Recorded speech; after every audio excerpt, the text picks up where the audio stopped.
তেঁতুলের টক ঝাল মিষ্টি আচার। তেঁতুলের টক ঝাল মিষ্টি আচারটি দেখতে যেমন সুন্দর, তেঁতুলের টক ঝাল মিষ্টি আচারটি খেতেও ঠিকই সুন্দর। বন্ধুরা, অর্গানিক আচার বাড়ির পক্ষ থেকে সবাইকে স্বাগতম। আমরা আবার হাজির হয়েছি আর একটি সুস্বাদু টক ঝাল মিষ্টি তেঁতুলের আচার নিয়ে। পাকা তেঁতুলের এই আচারটি দেখতে আমাদের অর্গানিক আচার বাড়ি ইউটিউব চ্যানেলটির সাথেই থাকুন। তো তেঁতুলের আচার তৈরি করার আগে বাজার থেকে আমরা তেঁতুলগুলোকে কিনে নিয়েছি এবং খুব হিড় পাকা তেঁতুল। কেনার পরে এই তেঁতুলগুলোকে আমরা বেছে নিয়েছি, ওর গায়ে যে আঁশগুলো থাকে সেগুলো ফেলাই দিয়েছি। খোলা এবং আঁশগুলো ফেলাই দেওয়ার পর দেখতে পাচ্ছেন পরিষ্কার করে নিয়েছি।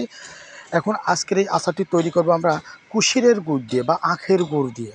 তো কড়াইটাকে চুলার উপরে দিয়ে দেখতে পাচ্ছেন আখের গুড় দিয়ে দিয়েছি পরিমাণ মতন, তারপরে পানি দিয়ে দিয়েছি। পানি দেওয়ার পরে এখন তেঁতুলগুলোকে যেগুলো বেছে রাখছিলাম ওইগুলোকে কড়াইয়ের মধ্যে দিয়ে দেবো, আর আস্তে আস্তে নাড়তে হবে যেন পানির সাথে বা এই আখের গুড়ের সাথে এই তেঁতুলগুলো মিশে যায়।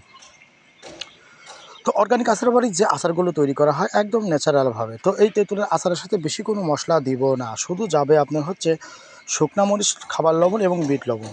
তো দেখতে পাচ্ছেন এই তেঁতুলগুলোকে কড়াইয়ের মধ্যে দিয়ে দিচ্ছি এবং আস্তে আস্তে নাড়ছি যেন এই তেঁতুলগুলো আপনার এই গুড়ের সাথে মিশে যায়। তো এইভাবে জ্বালাতে হবে, নাড়তে হবে এবং মাঝে মধ্যে চেখে দেখতে হবে আসলে এর টক, ঝাল, নুন এগুলো ঠিকঠাক আছে কিনা। অবশ্যই তেঁতুলের আচারে এত মশলা না দেওয়ার কারণ একটাই, বিশেষ করে যাদের হাই প্রেশার বা যাদের গ্যাস্ট্রিকের সমস্যা, বাথরুম ক্লিয়ার হয় না, তাদের জন্য এইভাবে তৈরি করা হচ্ছে। তো এইভাবে তৈরি করে খাবেন, আপনার ঔষধের মতো কাজ করবে, মুখের রুচি বাড়বে, খাবার প্রতি এবং আপনার হচ্ছে বাথরুম ক্লিয়ার হবে, এছাড়া বিভিন্ন দিক থেকে উপকার হবে। তো দেখতে পাচ্ছেন অর্গানিক আচার বাড়ির সুস্বাদু টক ঝাল মিষ্টি তেঁতুলের আচার অনেকটা হয়ে গেছে। এখন দিয়ে দেবো আমরা পরিমাণ মতো বিট লবণ। বিট লবণ দেওয়ার পরে আস্তে একটু একটু নেড়ে দেবো। অবশ্য সামনে যদি বা দরকার হয় যে একটু বিট লবণ বা এমনি কোনো খাবার লবণ প্রয়োজন তাহলে দিয়ে নেবেন। তো আমরা পরিমাণ মতো দিয়ে নিচ্ছি। পরিমাণ মতো দেওয়ার পরে এভাবেই তেঁতুলের আচারের সাথে মিশিয়ে দেবো। তবে অবশ্যই একটি কথা বলি, যখনই আপনার এই বিট লবণ, খাবার লবণ দিবেন বা আপনারা যদি এক্সট্রা মশলা দিতে চান তাহলে অবশ্যই কড়াইটাকে চুলার উপর থেকে নামায় দিবেন। এখন আমরা দেবো গুঁড়ামরিচ। এই শুকনা মরিচটাকে আগে আমরা গুঁড়া করে রেখেছিলাম, তো গুঁড়ামরিচ দেবো পরিমাণ মতন। তো পরিমাণ মতো গুঁড়ামরিচ দেওয়ার পরে এভাবে আস্তে আস্তে একটু নাড়তে হবে, আস্তে আস্তে নাড়তে হবে। তো দেখতে পাচ্ছেন অবশ্যই মাঝে একটু চেখে দেখবেন। তো দেখতে পাচ্ছেন অনেকটা হয়ে গেছে অর্গানিক আচার বাড়ির টক ঝাল মিষ্টি তেঁতুলের আচার। তো বন্ধুরা, ইনিয়ে বিনিয়ে আচারের রেসিপির কথা নিয়ে কথার মাঝে মেলার তাহলে সকলের হাসি বাড়াগাল থাকুক চিরকাল।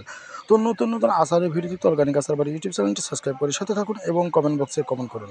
তো হয়ে গিয়েছে আজকের অর্গানিক আচার বাড়ির টক ঝাল মিষ্টি তেঁতুলের আচার। তো কথাগুলো আরেকটি বার, তেঁতুলের আচার তৈরি করতে হলে প্রথমত তেঁতুলগুলোকে সংগ্রহ করে নিয়েছি এবং কোয়াগুলোকে এড়াই নিয়েছি। এড়াই নেওয়ার পরে এই তেঁতুলের আচারের সাথে শুধু খাবার লবণ গিয়েছে হালকা পরিমাণ এবং বিট লবণ গিয়েছে। অবশ্যই একটি কথা বলি, খাবার লবণের ভিডিওটা আমরা একটু দেখাইতে পারিনি, এজন্য ভিডিও বড় হবে। তো দিয়ে দিয়েছি পরিমাণ মতন, আপনারাও দিয়ে নেবেন।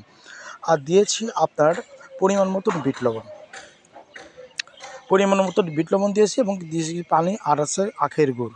তো দেখতে পাচ্ছেন হয়ে গেছে অর্গানিক আচার বাড়ির টক ঝাল মিষ্টি সুস্বাদু তেঁতুলের আচার। আচারটি দেখতে যেমন সুন্দর, আচারটি খেতেও ঠিকই সুন্দর। বন্ধুরা, অর্গানিক আচার বাড়িতে ইতিমধ্যে দেওয়া হয়েছে টক ঝাল মিষ্টি আঙুর ফলের আচারের রেসিপি দেওয়া হয়েছে, টক ঝাল মিষ্টি বড়ুয়ের আচারের রেসিপি দেওয়া হয়েছে, টক ঝাল মিষ্টি কাঁচকলার আচারের রেসিপি দেওয়া হয়েছে, টক ঝাল মিষ্টি সরিষা ফুলের